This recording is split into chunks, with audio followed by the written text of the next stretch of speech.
उठे लखनु निशि विगत सुनी, अरुण शिखा धुनि कान सिया राम।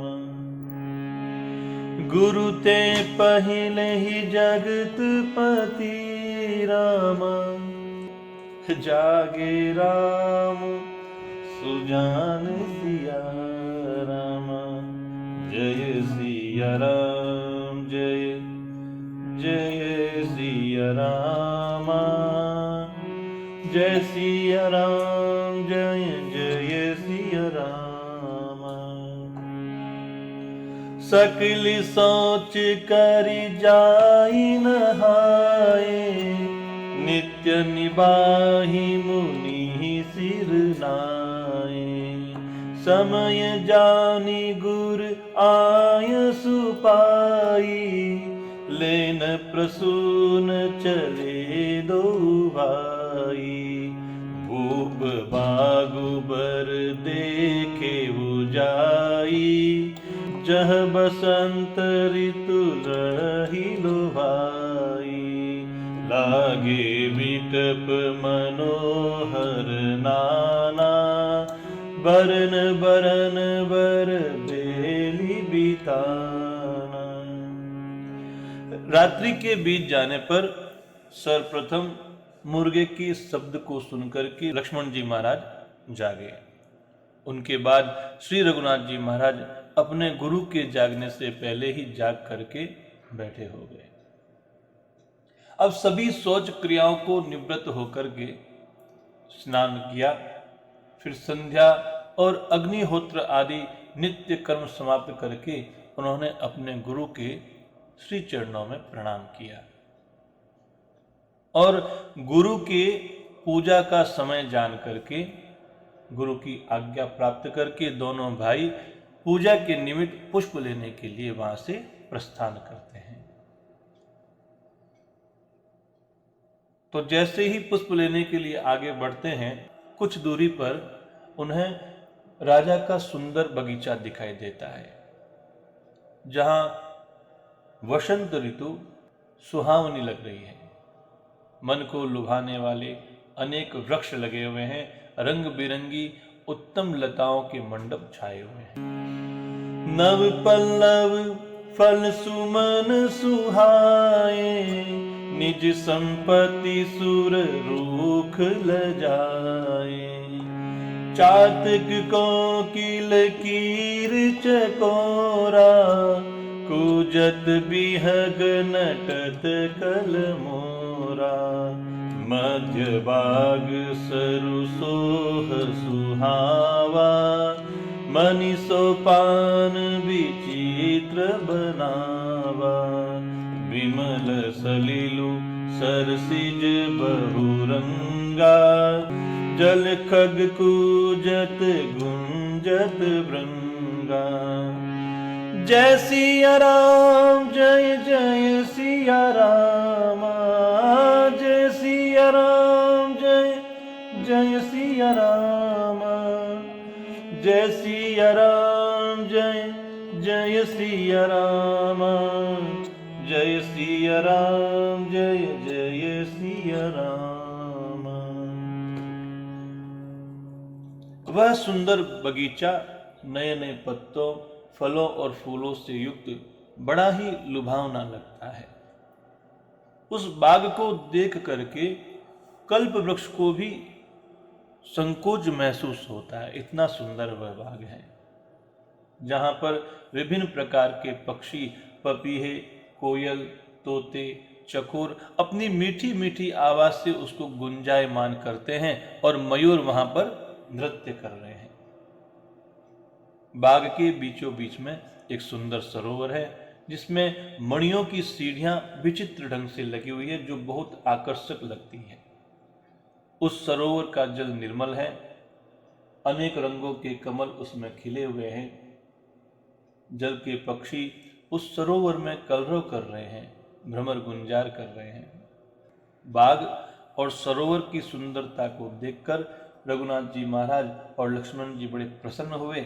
यह बाग वास्तव में बड़ा रमणीय है, बागु तड़ागु बिलो की प्रभु, हर से बंधु समेत, परम रम्य आराम यहु, जो राम ही सुख देत।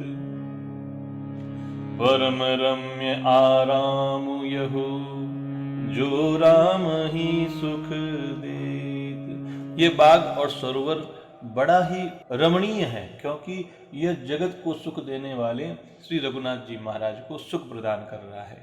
अब देखो, रघुनाथ जी महाराज चारों ओर दृष्टि डाल करके और मालियों से पूछ करके उनकी प्रसन्नता होने पर ही वहां से पत्र और पुष्प लेने लगे।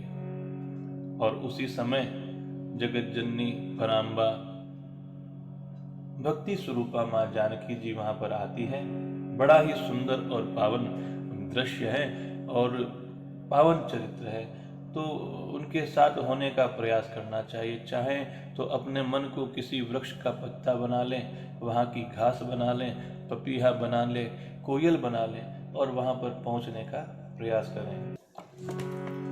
चहु दिस चितई बूझी माली गण, लगे लेन दल फूल मुदित मन, तेहि अवसर सीता तह आई, गिरिजा पूजन जननी पठाई। संग सखी सब सुभग सयानी, गावहि गीत मनोहर बानी। सर समीप गिरिजा गृह सोहा, बरनीन जाई देखी मन मोहा। सर समीप गिरिजा गृह सोहा। रघुनाथ जी महाराज जब उस बगीचे में पहुंचे तो चारों तरफ दृष्टि डाली और मालियों से पूछकर उनकी प्रसन्नता होने पर ही वहां से पत्र और पुष्प लेने लगे। देखो, यहां पर भी रघुनाथ जी महाराज ने हमें यह शिक्षा दी है कि किसी की वस्तु को बिना उसकी अनुमति के प्रयोग में नहीं लेना चाहिए। हालांकि पुष्प तो ठाकुर जी की पूजा के लिए ही लिए जा रहे थे, लेकिन फिर भी उनके मालियों से, उनके मालिकों से आज्ञा पा करके, उनकी प्रसन्नता पा करके रघुनाथ जी महाराज ने वहां से पुष्प लिए। और उसी समय में सीता जी वहां पर आ गई, क्योंकि माता ने उन्हें मां गिरजा की पूजा के लिए वहां पर भेजा था। सरोवर के पास मां गिरजा का वह पावन मंदिर है जिसकी सुंदरता का वर्णन नहीं किया जा सकता। अब जानकी जी अपनी सखियों के साथ उस सरोवर में मज्जन करती है ना, स्नान करती है। मज्जन करी सरस घिना जमेता, गई मुदित मन गौरी निकेता। पूजा की अधिक अनुरागा, निज अनुरूप सुभग मरु मागा। एक सखी सिया संगु बिहाई, गई रही देखन फुलवाई। तेहि दो बंधु बिलो के जाई, प्रेम विवश सीता बही आई। तेहि दो बंधु बिलो के जाई। सखियों के सहित मां जानकी जी ने उस सरोवर में स्नान किया और प्रसन्न मन से मां गिरजा के मंदिर में गई। मां भगवती का बड़े प्रेम के साथ पूजन किया और अपने योग्य सुंदर वर को मांगा। देखो, यहां जिनकी विवाह में विलंब होता हो, उन्हें यहीं से रामचरितमानस का पाठ प्रारंभ करना चाहिए और वापस यहाँ आकर के विराम देना चाहिए। तो उनके विवाह का विलंब जो है वह दूर हो जाता है और अच्छे योग्य वर की प्राप्ति होती है।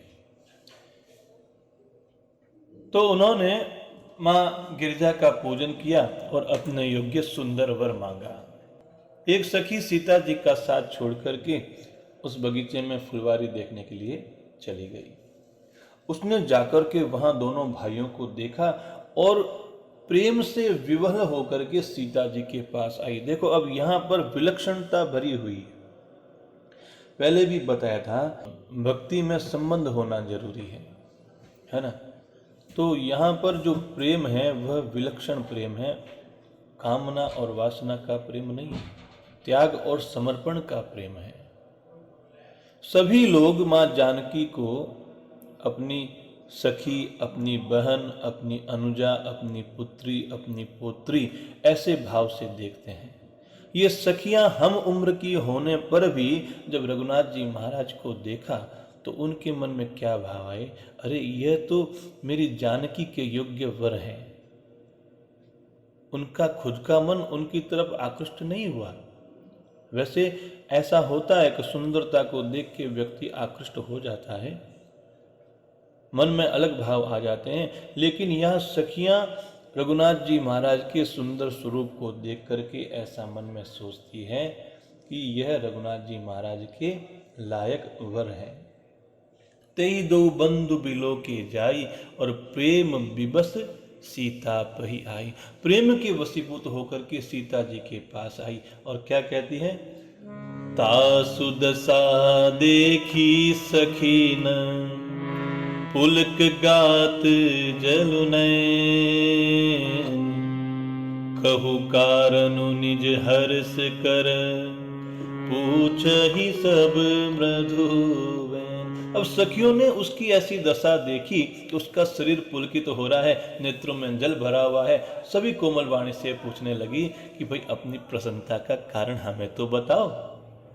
तो परमात्मा की वह छवि जो उस सखी ने अपने नेत्रों में भर रखी है, हम भी उसी छवि को अपने नेत्रों में रख करके कल तक प्रतीक्षा करते हैं। कल पुनः आगे का प्रसंग सुनेंगे। बोलो सियावर रामचंद्र भगवान की जय।